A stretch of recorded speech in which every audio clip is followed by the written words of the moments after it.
Olá, você que nos assiste, bom dia, boa tarde, boa noite. Eu queria dar as boas-vindas para você que está nos assistindo e queria dizer que é um prazer estar aqui. Eu sou Renata Moraes, eu sou gerente do Climate Reality Brasil. Estou com uma blusa preta, eu uso óculos, nesse momento com óculos laranja, que é para eu assistir bem, para eu enxergar bem o computador. Eu sou uma mulher branca, cabelos castanhos e estou muito feliz de estar aqui. Eu tenho a honra de abrir esse evento e falar que hoje nós vamos estar mostrando os resultados da pesquisa sobre ativismo climático. Essa pesquisa saiu da ideia, conversando com o nosso amigo Rodrigo Agostinho, que hoje é presidente do IBAMA, e o Rodrigo estava conversando e falando assim: nossa, mas não seria incrível saber como as pessoas adentraram esse mundo climático? E aí a gente ficou aqui pensando, por que não fazer então uma pesquisa? Foi isso que a gente fez. E para começar esse momento, eu vou mostrar para vocês, né? A gente vai ter o prazer de receber a fala do Rodrigo Agostinho hoje, presidente do IBAMA. É com você, Rodrigo. Olá pessoal, aqui é o Rodrigo Agostinho, presidente do IBAMA. Eu queria cumprimentar muito essa equipe maravilhosa do The Climate Reality Project, que desenvolveu uma pesquisa sobre ativismo e educação climática. A gente não vai conseguir superar a crise climática se a gente não fizer um enfrentamento à altura. Para isso a gente precisa de uma educação climática capaz de mudar comportamentos, fazer com que a sociedade entenda a necessidade da transição energética, fazer com que a sociedade não tolere qualquer tipo de agressão ao meio ambiente que coloque em risco a nossa própria sobrevivência. Um projeto como esse faz um mapeamento de quem está atuando hoje, quem são os personagens, quem são as pessoas que de fato estão fazendo a diferença na luta contra as mudanças climáticas. Precisamos trazer mais gente para essa luta. Isso é só o começo. Vamos todos juntos. Um grande abraço e parabéns à equipe pela realização desse projeto. Obrigada, Agostinho. Eu queria agora passar, sem mais delongas, para os resultados da nossa pesquisa.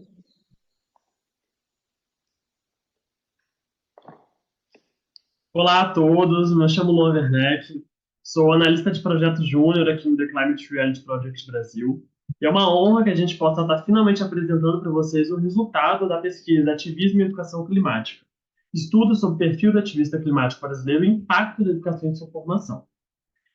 Antes de tudo, agradecer a todas as pessoas que participaram da pesquisa, que preencheram ela ao longo do último ano, aos todos os líderes da realidade climática, jovens do grupo de trabalho de juventude e voluntários que ajudaram a gente na construção dessa pesquisa e na posterior relatoria dela, com destaque para a Nayara Santos, que está aqui com a gente, vai falar daqui a pouco, e a Monique Roque, que foi responsável pela ilustração e diagramação.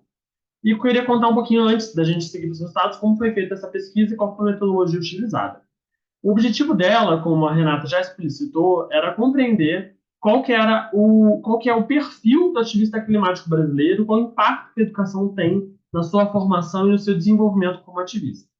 Para isso, a gente realizou um Google Forms, com cerca de 10 perguntas a serem inscritas por extenso, fazendo perguntas básicas sobre a formação desse ativista, que foram congregadas nos dados que vão ser mostrados adiante. Como foram respostas que foram dadas de forma em texto por escrito, não foram questões de múltipla resposta, houve a necessidade de a gente categorizar essas respostas e buscar achar similaridades e pontos de sinergia. E a partir disso, a gente recebeu 150 respostas, e eu já vou seguir agora para o próximo dado. A gente recebeu um total de 150 respostas. E a partir disso, a gente consegue ter uma pequena noção de como que funciona e como é o perfil do ativista climático brasileiro. Antes de tudo, eu acho que é importante mostrar um pouco da faixa etária, da diversidade etária presente nesse ativista climático brasileiro. E a gente percebe, antes de tudo, também uma presença da liderança, da faixa entre 31 e 40 anos, representando 30,6% dos ativistas. Ao contrário das faixas de jovens de menores de 18 anos, 18 a 20 anos e 21 a 25, que são uma menor porcentagem. Isso surpreende um pouco as pessoas a um primeiro momento, pois a gente espera ver um grande número de pessoas que se identificam como ativistas climáticos com menos de 30 anos na juventude, sendo que na realidade a gente vê uma maior preponderância disso entre os 31 e 40 anos. Alguns outros dados, como eu tinha dito, 19,4% entre 41 e 50 anos, que é um forte envolvimento dos adultos na causa ambiental. Já a participação de jovens de 21 a 25, 26 a 30 anos é de 13,3%, e o engajamento de mais jovens, entre 18 a 20, é 4%, e de menos de 18 anos, 1,3%. Já grupos um pouco mais velhos, entre 51 a 60 anos, tem 9,3% de participação na pesquisa, e de mais de 60 anos, 8,7% de participação da pesquisa. O principal disso aqui é mostrar como que essa preocupação e inclusão no ativismo climático perpassa gerações e está presente com uma diversidade etária enorme. Sobre a questão da localização geográfica, a gente consegue ver uma presença bem grande de ativistas climáticos, principalmente na região sudeste do Brasil, e isso pode ser, em grande parte, amparado pelo próprio tamanho da população do Sudeste brasileiro, porém tem alguns dados que eu acho que é interessante notar. Como eu disse, o Sudeste tem 63,51% dos ativistas, em comparação com o Norte e Nordeste. O Norte possui 16,9%, o Nordeste 16,22%. Porém, os pontos de maior inflexão que a gente pode perceber é o Centro-Oeste, com 3,38%, e o Sul, com 10,14%. Além de representar uma questão de distribuição populacional brasileira, isso pode também ter muito a ver com questões regionais, culturais, sociais, locais de cada uma das regiões brasileiras, que podem ser destacadas ao longo da pesquisa. E, por fim, fechando esse primeiro parâmetro da demografia das pessoas que participaram da pesquisa, a gente buscou entender também quais se identificavam comunidades de linha de frente. Por comunidade de linha de frente, a gente entende comunidades mais vulneráveis no âmbito social, que estão mais suscetíveis às consequências da mudança do clima. E a gente classificou principalmente pessoas LGBTQIA+, pessoas de família de baixa renda, comunidades periféricas, comunidade negra, povos tradicionais e pessoas com deficiência. Ao todo, tivemos 64% dos entrevistados se identificando com um ou mais das categorias colocadas abaixo, e abaixo você pode ver um pouquinho mais de detalhes sobre a participação de comunidades de frente na pesquisa. Agora, entrando de fato para as perguntas que a gente realizou ao longo da pesquisa, a primeira, a gente gostaria de saber qual que era o principal gatilho, qual a principal motivação que os ativistas tiveram para iniciar sua caminhada na área ambiental e na área climática como ativistas, para o momento de transformação, divisor de águas na vida deles, que permitiu eles se identificarem como ativistas climáticos. Nós tivemos variadas motivações, como eu tinha dito anteriormente. Essa foi uma pergunta que a gente fez de forma para ser escrita por texto, então a gente buscou congregar elas em respostas que tivessem similaridades, e a gente consegue ver primeiro que a resposta com maior impacto, com maior quantidade de pessoas se identificando, foi a identificação, a motivação de conscientização e ativismo político, com 22,01%. Logo em seguida, tivemos influências da educação e da academia, pessoas que tiveram alguma influência na escola, algum professor que tocou eles, alguma temática de pesquisa na faculdade, com 18,87%.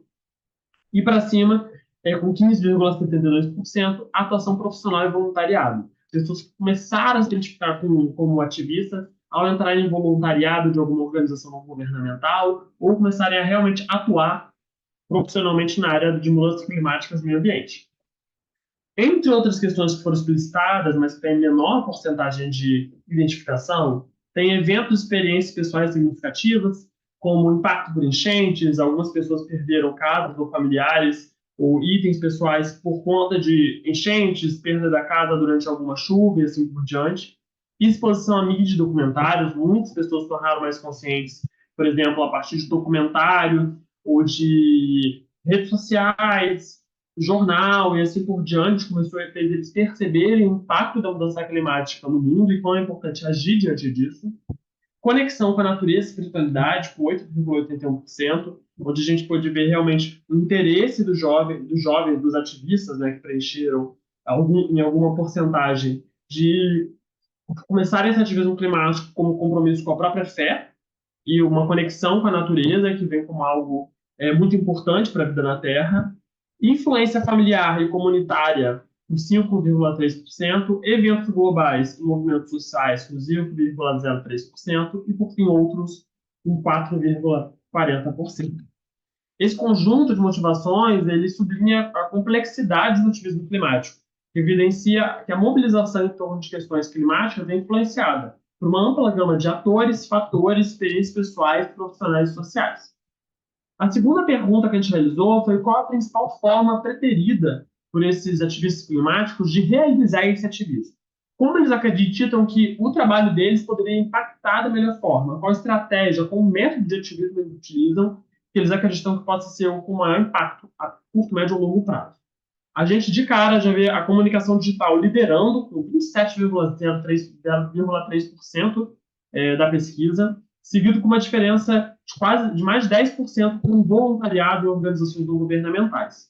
A gente vê nessa nova geração, nesse mundo cada vez mais conectado, uma preferência pelo ativismo digital, com a divulgação de coisas em redes sociais, participação de webinars, workshops, indignação pelo Instagram, pelo Twitter, Facebook e outras redes sociais, em comparação com, às vezes, ações que seriam mais do dia a dia, ações comunitárias ou de impacto de base. O voluntariado, como eu disse, vem logo em seguida, com 15,3%, a educação ambiental, com 14,6%, e demais, com uma perspectiva um pouco mais baixa. Projetos pessoais, que são formados por ativismo, 11,3%, advocacy, 9,3%, mobilização comunitária, 6,7%, engajamento direto, 5,3%, pesquisa e academia, 4%, ativismo, 3,3%, liderança estratégica, 12%. Com isso, a gente pode ver uma certa preferência por participar e utilizar a estratégia de comunicação digital, participar muitas vezes de voluntário online, do que realizar realmente um impacto local, comunitário, de base, em seu bairro, em sua cidade, e assim por diante. Muito também influenciado pela ascensão das redes sociais, como a gente pode ver hoje em dia. Outro ponto que a gente perguntou é quais seriam as motivações que tornam esses ativistas, que permitem esses ativistas continuar no seu dia a dia na luta pelo enfrentamento das mudanças climáticas, né? A gente queria saber qual que é aquela motivação que deixa o coração deles acesos e faz eles não desistirem e pararem de atuar com a mudança do clima. A principal resposta, com 23,94%, foi responsabilidade intergeracional. A maioria dos ativistas sentia uma responsabilidade com as próximas gerações, com seus filhos, netos, bisnetos, ou com as gerações vindouras de seus primos, familiares ou amigos, para deixar um mundo digno para o futuro da humanidade. E é muito interessante ver como isso está bem acima de outras respostas. Logo em seguida, com 16,9%, vem esperança e otimismo, e também, com o mesmo número, um senso de comunidade e coletividade, um senso de pensar a humanidade como algo coletivo, um senso de solidariedade. Abaixo, com números menos expressivos, tem questões como autoeficácia, contribuição pessoal, compromisso com valores e fé, consciência social e vulnerabilidade, conexão com a natureza, inspirações e exemplos, justiça climática e desafios de urgência. Mas é realmente muito interessante a gente ver como realmente uma motivação para os ativistas se manterem atuando no Brasil é a responsabilidade intergeracional. Por fim, a gente também busca entender quais são os maiores impactos das mudanças climáticas na visão dos ativistas. O que mais preocupa eles com o futuro da humanidade, do planeta Terra, e o que isso reflete para a gente disso, né? De cara, a gente pode ver uma maior preponderância com 26,35% de preocupações de impacto de mudanças climáticas na biodiversidade, com a preocupação com o impacto da natureza como um todo. Seguindo logo depois com 14,86% setores da saúde, 3,51% alimentação e 3,5% moradia e saneamento básico. Ainda teve aqueles que preencheram todas as opções, como uma preocupação comum, acreditando na importância de todos. Porém, é muito interessante a gente notar que, enquanto biodiversidade, preocupações com a natureza e outras formas de seres vivos colocaram à dianteira, preocupações com economia, cultura, segurança internacional, que inclui migrações e refugiados climáticos, qualidade de vida e equilíbrio planetário, tiveram baixíssimo preenchimento. O que a gente pode ver é que muitas pessoas, mesmo atuando na área, talvez não compreendam ou não veem a importância que a mudança do clima tem no impacto dentro dos outros setores da vida humana, né? Entender realmente como que a mudança climática perpassa e é interseccional a todos os setores, tendo impacto drástico em todos eles. Bom, agora eu vou passar para a Nayara dos Santos para dar prosseguimento. Obrigada, Luan. Bom, aqui nessa parte da nossa pesquisa, o nosso objetivo foi explorar questões relacionadas à educação climática. Então, nessa etapa, a análise das nossas respostas teve um enfoque mais quantitativo, e a ideia principal era entender, dentro da quantidade de respostas que nós tivemos, né, qual tem sido o papel da educação formal sobre a formação dos nossos ativistas brasileiros. E aí, então, esses dados eles podem ajudar a gente a entender sobre a disseminação da educação climática no país, né, até o momento, já que a gente avaliou diferentes faixas etárias, mas também pode nos dar informações muito importantes, né, como uma futura ferramenta para ajudar a gente em futuros planejamentos e ações, tanto a nível local quanto regional. Então, esse slide aqui a gente já pode ver a primeira análise que nós fizemos foi a pergunta para os ativistas: qual tipo de escola frequentada por eles? E a gente pode ver que a maioria dos ativistas estudou na rede pública de ensino, quase 52% dos entrevistados. Isso indica para a gente, não necessariamente que eles tiveram, a princípio, só com esses dados, que eles tiveram a educação ambiental formal na escola pública, mas mostra para a gente que esse grande número de discentes na rede pública de ensino mostra que a escola pública ela tem um potencial muito grande, né, como disseminadora de conhecimentos e de inclusão no currículo escolar, dessa temática da educação ambiental. Aí a gente obteve resultados de quase 33% dos ativistas estudaram em escolas privadas e o restante em escolas, que a gente colocou aqui o termo é, experiências educacionais mistas. Isso quer dizer que estudaram tanto em escola pública quanto em escola particular, em diferentes tempos. Próximo. E aí, a partir disso, a gente também precisa saber se esses ativistas eles tiveram acesso às aulas sobre as mudanças climáticas, né? E aí o que a gente observa com os dados que a gente obteve é que a grande maioria, infelizmente, né, quase 70%, 69% dos respondentes, eles não tiveram acesso, exposição, enfim, aulas nessa temática, né? E aí esses dados, eles já nos mostram a urgência da inclusão da educação climática, nos currículos brasileiros, né? E aí o próximo dado que nós temos, especificando um pouco mais, a gente querendo encontrar algumas conclusões na nossa pesquisa, a gente avaliou o tipo de escola frequentada pelos ativistas e também se eles, nessas escolas, né, dentro desse tipo de escola, se eles participaram de aulas sobre as mudanças climáticas. E aí, o que nós observamos é que quem teve educação mista, como a gente pode ver no gráfico, né, ou seja, educação privada e pública, né, em diferentes ordens, eles tiveram maior acesso, eles relataram ter maior acesso às aulas nessa temática. E aí foi seguido por quem frequentou o ensino privado de educação, né, com 34,6%. E, em contrapartida, a gente pode ver que os ativistas que estudaram em escola pública, apesar de terem sido a maioria, né, a maioria frequentou escola pública, como nós vimos, a minoria teve acesso, exposição ao tema enfim, sobre mudanças climáticas. Infelizmente, é importante aqui só a gente fazer uma observação adendo, que quando a gente colocou a pergunta ali sobre o tipo de escola frequentada, os ativistas que responderam isso escola pública e privada, muitos deles relataram que estudaram em escola pública fora do Brasil.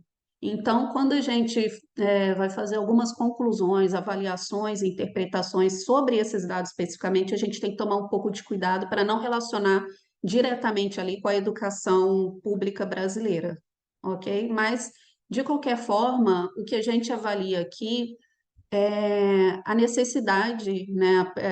O que deveria ser prioridade nas escolas, né? Com uma demanda cada vez crescente por discussões sobre mudanças climáticas e que, independente do tipo de escola, pública, privada ou quem teve acesso a ambas, os números que a gente obteve são muito baixos, né? Infelizmente. Próximo. E aí, aprofundando um pouco mais ainda no nosso estudo, a gente fez uma relação entre a idade, a faixa etária dos nossos ativistas, o tipo de escola que eles estudaram e quais deles tiveram aí o acesso a aulas com temas sobre as mudanças climáticas.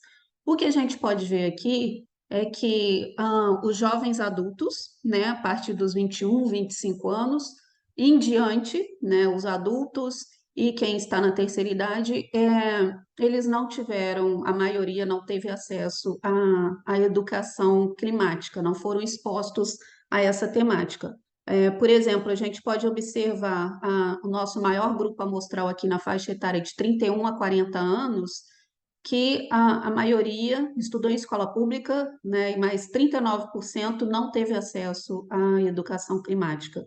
E números muito maiores quando a gente aumenta a faixa etária. Por exemplo, quando a gente vai para 41 a 50 anos, apesar do número do grupo amostral ser um pouco menor, a gente pode observar e concluir que 55% deles estudaram em escola pública e não tiveram acesso à educação ambiental. E aí o que a gente observa também é que mesmo quem estudou em escolas privadas não teve, a maioria não teve acesso, não foram expostos à educação climática. Mas a gente pode observar, apesar do baixo número de entrevistados, infelizmente, como o Luan relatou muito bem no início aqui, falando sobre o perfil, né, dos ativistas, é, apesar de terem sido poucos os do grupo jovens, né, de 18 a 20 anos ou abaixo dos 18 anos, a gente pode fazer algumas pré-conclusões, como, por exemplo, que eles estão tendo mais acesso, né, a essa temática, estão sendo mais expostos na educação formal sobre temas de mudanças climáticas, né, tanto em escola privada quanto quem teve experiência mista. E em maior quantidade, a gente pode observar que quem estudou em escola pública está sendo menos exposto ou foi menos exposto a essa temática. Próximo. E aí a gente fez também focando um pouco mais numa pesquisa mais holística e mais qualitativa, a gente categorizou as respostas dos ativistas sobre uma pergunta ainda em relação à educação climática. E qual seria o sonho deles para a educação climática no Brasil? E aí, como eu disse, foram 10 categorias, como a gente pode ver aí, e elas foram feitas de acordo com as respostas que eles deram no formulário. Então, como foi a abordagem, teve um enfoque qualitativo, e o Luan já tinha explicado, a gente deixou um espaço aberto para eles responderem. Então, foi assim, foi resposta livre e a gente fez categorias para encaixar essas respostas. Aí aqui a gente pode destacar algumas categorias, como por exemplo, quando a gente pergunta qual o sonho deles para a educação climática no Brasil, eles falam sobre abordagens pedagógicas inovadoras, que isso poderia dizer que pode envolver o aprendizado, integrando tanto atividades práticas com artes, cultura local e etc., e também a interdisciplinaridade e transversalidade.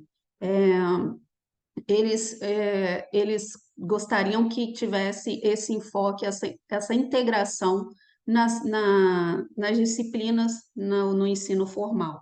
E aí a gente pode destacar que essa questão da interdisciplinaridade e transversalidade, ela, abordando a educação climática, ela é importante que seja feita em todas as disciplinas e é algo fundamental para os novos modelos educacionais, né? Então, isso permitiria a gente abordar o tema de educação climática a partir de diferentes óticas, a partir de diferentes frentes, e não só, por exemplo, sob a lente científica ou das disciplinas de exatas, mas também a gente abordando aspectos sociais, éticos, econômicos, etc. Aqui a gente pode ver também outras categorias, né, outros temas que eles falaram, além da abordagem pedagógica e da transversalidade, como, por exemplo, a educação desde a infância, conhecimento científico e consciência global, uso de tecnologia e mídias, né, para a disseminação desse conhecimento, e também outras temáticas aqui, como diversidade cultural, conhecimento tradicional e para capacitação, né, do corpo docente, que é muito importante, e foco em soluções e ação local. E para tudo isso, a gente precisa de uma educação climática que abranja de forma mais holística e que inclua, que permita que os alunos desenvolvam um raciocínio, um senso mais crítico, para que eles possam integrar, né, de forma bem eficiente todos esses campos, essas categorias. E aí, em resumo, de acordo com as respostas deles, então, os ativistas eles têm uma visão da educação climática no sistema educacional brasileiro que funcionaria de uma forma mais integrada, né, incluindo engajamento social, político, ético, e, enfim. Agora a gente passa para outra parte do estudo com o Thaleson. Bom, dando prosseguimento, né, a gente, além de tudo isso que já foi falado, a gente também quis entender qual que era o sonho dos ativistas climáticos para o mundo, né, qual que seria esse mundo idealizado por eles, e as respostas, elas foram agrupadas em 10 categorias também, e aqui eu trago alguns destaques. Não vamos nos aprofundar em todas as respostas, em todos os detalhes, porque depois vocês vão ter acesso a tudo isso. Então, aqui, alguns dos sonhos dos ativistas seriam um mundo onde a justiça social e a igualdade elas sejam uma norma, né? E refletindo aí uma profunda conexão entre o respeito ao meio ambiente e o respeito mútuo entre as pessoas. Então, seria o sonho de uma sociedade que promova a equidade e combata a discriminação em todas as suas esferas, criando aí um ambiente onde todos tenham oportunidades iguais. Outro destaque que a gente traz aqui seria com relação à paz e à segurança. Então, isso é visto pelos ativistas como essencial, né, nesse mundo idealizado, nesse mundo, desse sonho para esse mundo, né? Então, seria um mundo sem conflitos, um mundo com segurança garantida para todos, contribuindo aí para a estabilidade global e para o bem-estar das pessoas. Além disso, a integração com a natureza é um outro elemento chave, ou seja, para esses ativistas, a relação entre homem e natureza, com um desejo de viver em harmonia com o ambiente, é muito importante, valorizando aí os biomas, os povos originários, a integração com a natureza, né? E promovendo cidades e comunidades que estejam aí alinhadas estreitamente com o ambiente natural. Outra temática que eu destaco aqui é chamar a atenção para uma mudança de paradigma econômico e político que seja mais sustentável, né? Ou seja, novas formas de governança e de economia que sejam focadas no bem comum, para enfrentar os desafios climáticos e promover sustentabilidade a longo prazo. Esses foram alguns dos destaques para os sonhos dos ativistas que a gente traz aqui para vocês, né? E representa aí uma visão holística que entrelaça aí a sustentabilidade ambiental, a justiça social, a paz, a integração com a natureza e uma nova ordem econômica e política para criar aí esse futuro melhor e mais equitativo para todos. Pode passar. E aí, por fim, concluindo a apresentação aqui da pesquisa, a gente destaca, né, a importância e a urgência do ativismo climático no Brasil, refletindo uma rica diversidade dos perfis ativistas em termos etários, regionais, culturais e sociais. Então, o nosso estudo ele enfatizou aí a conexão intrínseca entre a justiça social, sustentabilidade ambiental, demonstrando que as aspirações desses ativistas, né, elas se alinham estreitamente com um futuro sustentável, justo e pacífico. Os dados aqui que a gente encontrou, eles apontam para a necessidade que abordem, né, as questões educacionais com relação à mudança climática de forma inovadora, interdisciplinar, dentro do sistema de ensino formal. A gente viu aí que 69,1% dos ativistas eles indicaram a falta de educação formal sobre mudanças climáticas, e quando a gente vê isso, a gente vê uma lacuna. Fica evidente que existe uma lacuna significativa na educação climática dentro dos currículos escolares no Brasil. E isso ressalta a necessidade de integrar uma educação climática nas escolas. E aí aqui eu cito Renata Moraes, onde ela diz que as nossas crianças elas estão sofrendo com as questões climáticas e elas não sabem o que fazer com isso. Portanto, né, os desafios que a gente apresenta aqui nessa pesquisa, eles, muito além de desafios, eles são oportunidades significativas para que a gente potencialize o impacto do ativismo climático no Brasil, né, e da educação climática para enfrentar esses desafios. Porque quando a gente enfrenta esses desafios, a gente acelera aí a transição para uma sociedade mais consciente e proativamente engajada nas questões climáticas. Bom, eu queria agradecer a atenção de vocês. Aqui a gente finaliza a apresentação dos dados da pesquisa. E queria dizer que todo o nosso relatório completo da pesquisa, quanto a síntese de resultados, que foi essa apresentação que a gente trouxe aqui para vocês, ela está disponível no site do Climate Brasil. Ela também está disponível aqui embaixo na descrição do vídeo. Então, todos vocês vão poder ter acesso completo a tudo aquilo que a gente apresentou aqui para vocês. E agora eu chamo Renata Moraes para dar continuidade aí na programação. Muito bom poder assistir a todos, né, e entender um pouco mais sobre os resultados dessa pesquisa. Mas para não ficar uma pesquisa muito completa, a gente quer chamar 3 jovens que participaram ativamente da elaboração desses resultados. Queria chamar Renata, um lindo nome, Sávio e César, não necessariamente nesta ordem.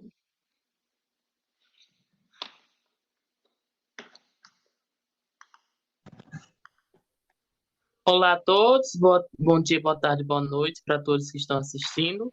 Meu nome é Sávio Lucas Lacerda de Araújo, eu tenho 25 anos, sou de João Pessoa, Paraíba, e sou formado em biomedicina. Eu, tecnicamente, sou ativista ambiental e pelos povos originários desde criança, porque a minha mãe incentivou isso, mas oficialmente com mais embasamento desde 2021, quando eu comecei a fazer cursos voltados a mudanças climáticas e preservação do meio ambiente, foi quando também eu entrei na Climate Reality Project Brasil. E, primeiramente, sobre o teste, né? Esse levantamento muito importante que estava faltando. Eu fiz esse teste e algumas das minhas motivações foram 2 em especial, uma muito bonita e outra meio trágica. A bonita é que desde criança eu sempre me senti conectado a todas as formas de vida, então tudo que eu sentia também pelos outros, sejam humanos, sejam animais, sejam plantas. Teve uma situação quando eu estava na 5ª série e era uma aula de sociologia. É importante frisar que eu sempre estudei em escola particular, em escola privada. Mas nessa oportunidade, o professor levou a gente para o IBAMA, onde houve conscientização ambiental. E nessa conscientização, antes da trilha, que a gente fez uma trilha dentro da maior reserva de Mata Atlântica do Brasil, que é aqui em João Pessoa, chama Mata Buraquinho, eles passaram um vídeo mostrando a destruição da Amazônia. E eu lembro que o fogo que estava sendo retratado lá, eu senti na minha pele, eu senti como se eu estivesse empatia que eu tenho. Então, sempre foi muito natural, foi muito fluido essa minha preocupação com o meio ambiente, porque além de eu sentir o que os outros sentiam, além de eu sentir as dores do mundo, eu também via, logicamente, que não dá para se viver sem ter um bom relacionamento com a natureza. Afinal de contas, nós dependemos dela, nós vivemos em um único planeta, nós somos adaptados somente à Terra. Então, isso sempre foi muito claro para mim. Eu tentava sempre falar isso para as outras pessoas desde criança, só que a única pessoa que se importava com isso era eu, na minha escola, na minha sala de aula. As outras crianças não ligavam muito para isso. Por isso que eu não entrei no ativismo logo cedo, como algumas pessoas que eu conheço. Eu só vim entrar na fase adulta, porque eu acabei encontrando pessoas que se importavam como eu me importava. A minha segunda motivação para ser ativista climático no maior país que mata ativistas é a morte, mas no caso a morte seria a minha motivação porque, em parte, eu tive umas 6 experiências de quase morte durante a minha vida. Isso me fez refletir bastante sobre a minha existência, minha significância nesse mundo, e eu percebi que existem poucas pessoas que são como eu, que são engajadas, que são empáticas a esse ponto e que fariam de qualquer coisa para trazer o equilíbrio ao mundo. Isso é algo bem idealizado, é bem bonitinho, mas na prática é bem ruim de se viver e conviver nesse mundo que vivemos. Então, no fim das contas, foi por conta dessas minhas dores, foi por conta dessa minha consciência que eu acabei entrando não só no ativismo, eu participo tanto da Climate quanto da IECOS, que é outra ONG que eu estou, que é aqui na Paraíba, como também comecei a participar do Advocacy, onde eu me filiei à Rede de Sustentabilidade e por meio dela eu tenho não só começado a capacitar novos jovens para serem ecossocialistas e também pela causa do meio ambiente, como também participado de forma voluntária de projetos da IECOS, por exemplo. Eu participo atualmente de um projeto no primeiro quilombo oficializado da Paraíba, que é o Quilombo Senhor do Bonfim, onde a gente visa preservar as as nascentes de água, que lá tem muita nascente de água, e capacitar também a população local, que já é muito consciente, para produzir de forma agroecológica e continuar expandindo essa ideologia, né? E, além disso, eu tenho participado de outras ações, como protestos. Eu participei, por exemplo, do ano passado, do Nordeste pelo Clima, que foi um evento de jovens ativistas do Nordeste, que visava elencar quais os problemas estavam sendo enfrentados no Nordeste e, no final, fazer uma carta para entregar aos governadores. Teve essa carta, um dos problemas elencados para citar foi a falta de financiamento de eventos voltados ao meio ambiente no Nordeste, outra foi a falta de mobilização da sociedade a respeito da crise climática. Todo mundo reclama do clima, todo mundo reclama do calor, mas ninguém se mobiliza para pressionar os órgãos públicos e além do fato das comunidades tradicionais serem afetadas, incluindo pela instalação de forma bem violenta de usinas eólicas e solares. Então, eu tive a oportunidade, no dia 9 de março, de entregar essa carta para a nossa ministra do Meio Ambiente, Marina Silva, em mãos, e estou para entregar ao governador da Paraíba. Então, esses foram algumas das minhas ações. Essa é a minha motivação enquanto ativista, enquanto jovem, e eu estou muito feliz que foi feito esse trabalho, porque isso vai ser base para trabalhos futuros, incluindo com um número maior de pessoas, de participantes, e assim a gente vai fortalecendo a nossa rede, que é muito importante e vital no fim das contas. É isso. Um beijo, um abraço, um cheiro.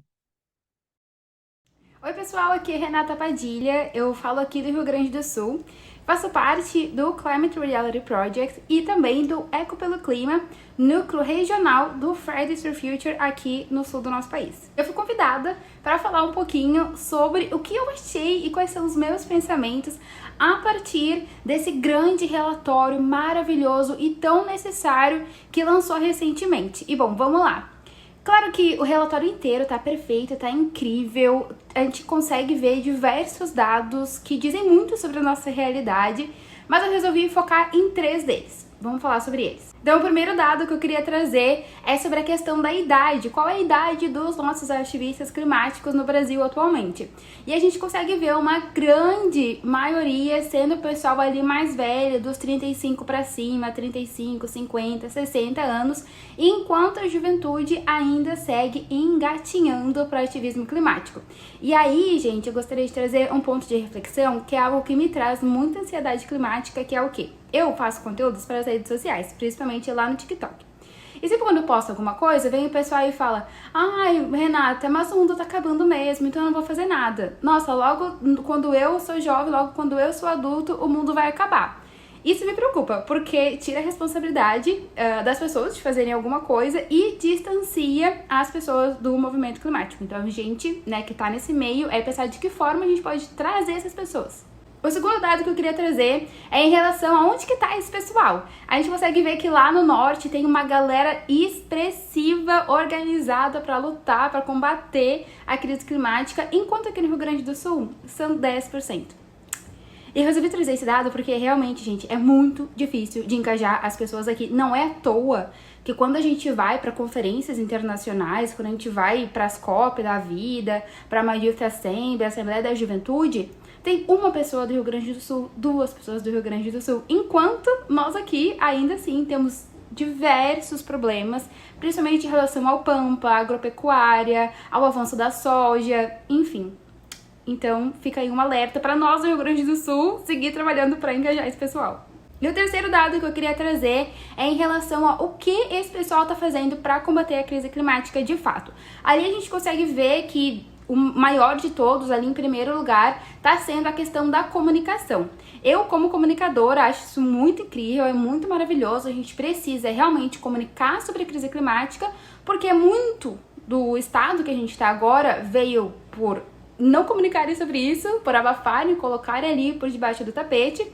Mas é muito importante a gente lembrar que só a comunicação não basta. Precisamos estar organizados em outros espaços, com outras pessoas, com comunidades de base, com outros movimentos, até porque a gente só vai solucionar todo esse rolê se a gente trabalhar de forma coletiva. O relatório inteiro é maravilhoso, nos dá muitas respostas para os questionamentos que a gente já tem e nos traz muitos questionamentos para o que a gente pode fazer além do que a gente já faz. Eu parabenizo ao Climate, a todas as organizações, movimentos, pessoas, ativistas, voluntários, redatores, a todo o pessoal que esteve engajado em fazer essa pesquisa, esse relatório acontecerem, que com certeza vem muito a somar na luta no combate à crise climática e por justiça social, justiça climática aqui no Brasil. Olá, eu sou o César Navarro e hoje eu vim a convite falar um pouquinho da pesquisa sobre ativismo e educação climática do Climate. Eu tenho 20 anos e nasci em São Roque, cresci aqui no interior de São Paulo e eu tenho uma visão de que as pautas sobre mudanças climáticas e todas as discussões que envolvem, não podem ficar apenas nas capitais. Elas também têm que dialogar com as pessoas do interior. Falando um pouco da pesquisa que eu tive a oportunidade de participar, ela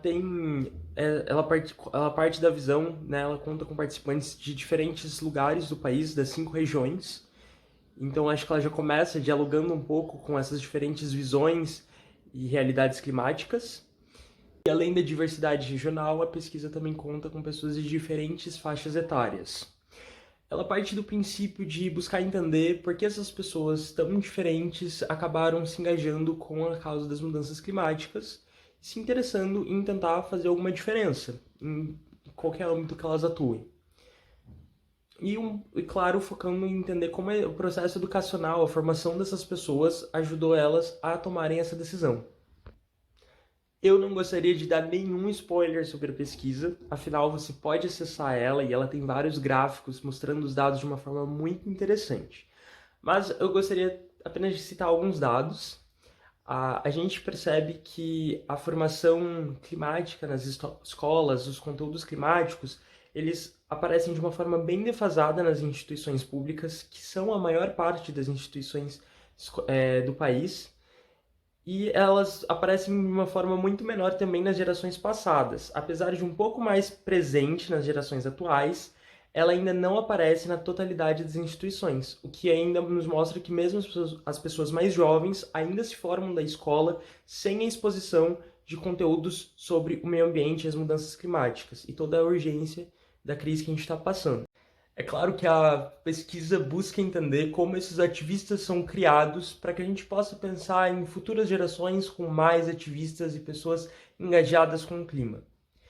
E apesar de a maioria das pessoas não ter tido uma educação na escola de forma formal tão centrada nas mudanças climáticas, a gente percebe que a maioria delas se tornou ativista através do compartilhamento de informações, conhecendo talvez na faculdade ou então no contato com pessoas que estavam praticando o ativismo.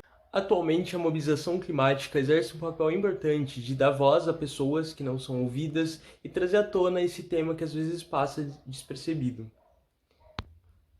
Pensar em um amanhã com pessoas mais preocupadas com o planeta e com as outras pessoas é pensar em um hoje em que a gente invista na educação para o clima.